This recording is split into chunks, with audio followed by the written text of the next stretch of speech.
Welcome to the Rim Break Rodeo. We hope this video helps. You start by powering on the PunKfunnk watch and making sure it has at least 30% charge. This avoids interruptions during pairing. Once done, install the official PunKfunnk app on your phone and open it.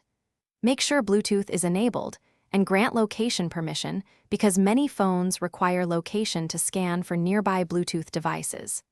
Keep the devices within 1 to 2 feet so the initial scan finds the watch quickly. This first push gets you into the... You now follow the app prompts to add a device.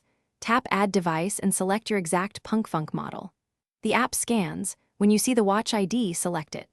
A pairing code appears on both devices. Confirm the code to authenticate the connection.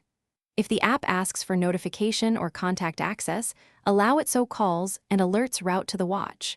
Take your time with confirmations. Mismatched codes or denied permissions are common reasons pairing stalls mid-process.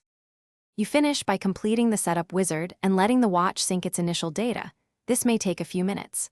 Once synced, test a call, a notification, and a quick heart rate reading to confirm core features work. If something fails, try one key troubleshooting step. Restart both the watch and phone, toggle Bluetooth off and on, then rerun pairing.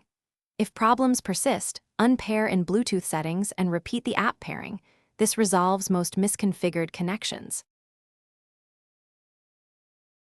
Thanks for watching. Consider subscribing if we helped you.